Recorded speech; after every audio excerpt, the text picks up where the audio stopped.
Que lo que no existe no puede darse la existencia a sí mismo.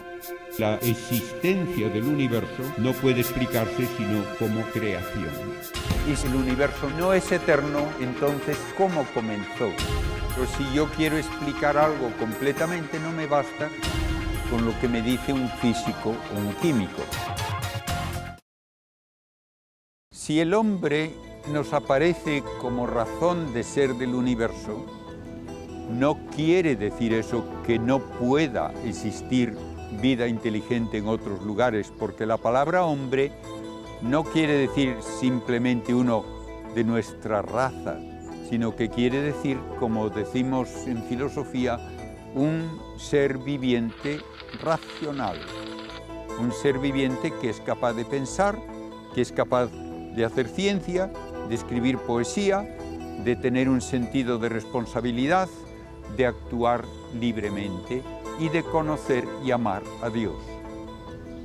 Recuerden que cuando se descubrió América, fue una sorpresa enorme en Europa el que allí había seres humanos. Y al principio hubo gente que pensó que tal vez no eran de veras hombres. Y se llegó a dudar de si se les podía enseñar la doctrina cristiana. Y tuvo la Iglesia que decir claramente que eran tan hombres como cualquiera, con un alma tan digna de la verdad de Dios como cualquiera, y que no hay límite a la flexibilidad de Dios al crear.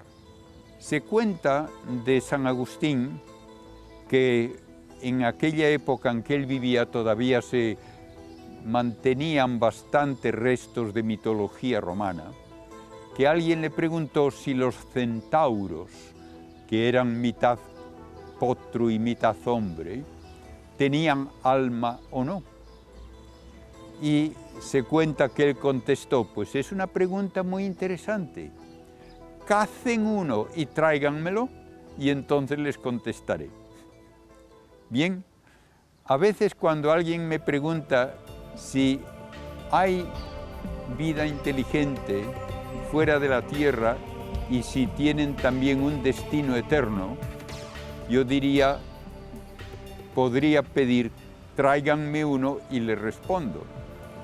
Pero no hay absolutamente nada verificable científicamente que indique que existen otros seres inteligentes, en ninguna parte.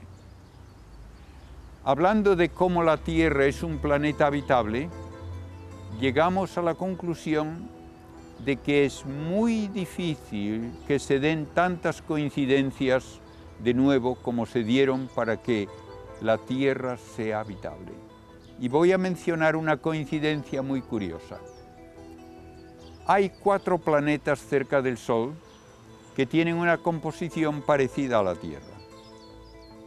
Mercurio, Venus, la Tierra y Marte son planetas que llamamos de tipo terrestre. Pero solo la Tierra tiene la Luna. Mercurio no tiene ningún satélite, Venus tampoco, y Marte realmente tampoco en el sentido exacto, porque tiene 2 peñascos del tamaño de unos 10 a 20 kilómetros que apenas cuentan como satélites y que probablemente los capturó recientemente y que terminarán cayéndose sobre el planeta. Bien, en cambio la Luna es un cuerpo de tamaño muy respetable y tiene influjo sobre la Tierra. ¿Por qué la Tierra tiene este satélite? Cuando los primeros astronautas fueron a la Luna, se les instruyó que inmediatamente al llegar recogiesen una serie de rocas, las metiesen en la cápsula y que pasase lo que pasase, por lo menos esas rocas vendrían aquí y podrían analizarse. Y la razón era que había 3 posibilidades de explicar a la Luna. 3 posibilidades que se ponían en términos de parentesco. ¿Es la Luna hermana de la Tierra hija de la Tierra o esposa de la Tierra. Si se desprendió de la Tierra primitiva, diríamos que era hija. Si se formó al mismo tiempo que la Tierra primitiva, en la órbita en que está, diríamos que era hermana. Si se formó en otro lugar y luego por atracción mutua quedaron entrelazados la Tierra y la Luna, diríamos que era esposa. Cuando se analizaron las rocas, dijeron, ninguna de las tres soluciones vale. Las rocas de la Luna son demasiado distintas de las de la Tierra para ser hermana o hija, y son demasiado parecidas para ser esposa. Y llegaron a darse chistes de que la Luna tenía que ser una ilusión óptica, que no podía existir de veras. ¿Por qué tenemos a la Luna? Parece que hubo un choque hace unos 4.000 millones de años, tal vez un poco menos, de un planeta mayor que Marte con la Tierra primitiva. Los dos cuerpos tenían ya un núcleo de hierro y una capa de roca. Y el choque no fue de centro a centro, sino que fue como de lado. Y esto causó que las dos capas de roca se fundiesen en una y volatilizadas saltasen al espacio, y de ellas se formó la Luna, y los dos núcleos de hierro se unieron en uno, que es el gran núcleo de hierro que tiene la Tierra. La Luna se formó muy cerca de la Tierra y en una órbita que duraba probablemente pocas horas, causaba unas mareas enormes en un mar de lava, de roca fundida, que había quedado como resultado del choque. Esto fue frenando el giro de la Tierra y haciendo que la Luna cada vez fuese más lejos. Todavía ocurre hoy. Todavía las mareas en los océanos hacen que la Luna se vaya alejando de nosotros aproximadamente unos 3 centímetros al año. Y va frenando el giro de la Tierra.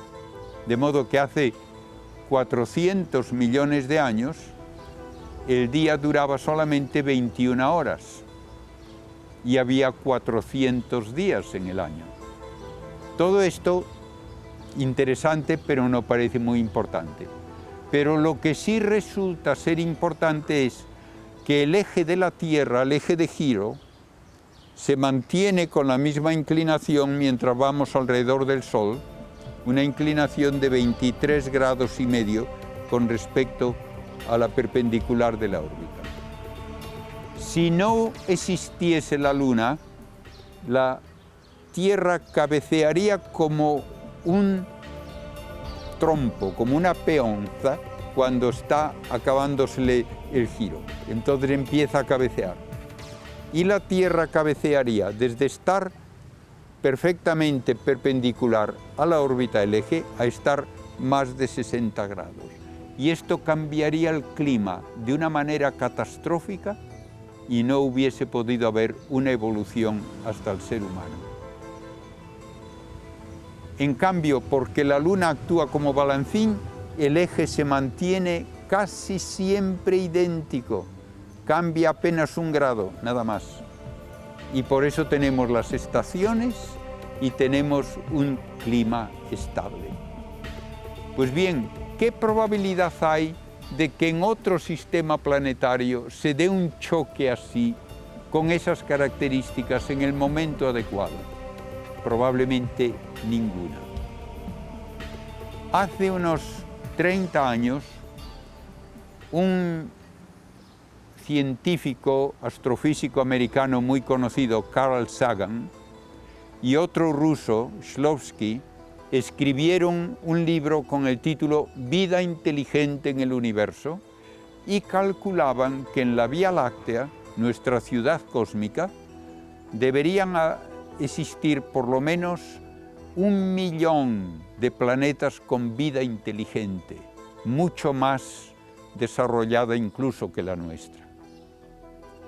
Unos 10 años más tarde, en la Rusia soviética, hubo un congreso de astrofísica y habló allí el científico ruso Shklovsky y dijo que habiendo considerado en más detalle todas las casualidades que fueron necesarias para que existamos en la Tierra, había llegado a la conclusión de que la vida inteligente en la Tierra, y esto lo dijo en la Rusia soviética, era literalmente un milagro, y que probablemente somos caso único en el universo, y que de no ser caso único da igual porque nunca vamos a enterarnos, porque habrá tan pocos que nunca vamos a establecer contacto.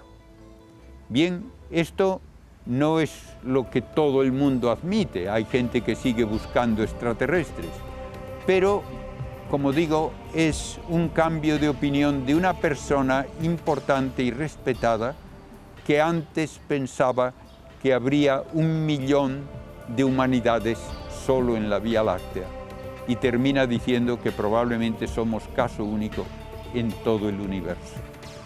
Realmente no puedo excluir, no es imposible que haya otras humanidades, pero no tengo ninguna esperanza de enterarme nunca de que las hay.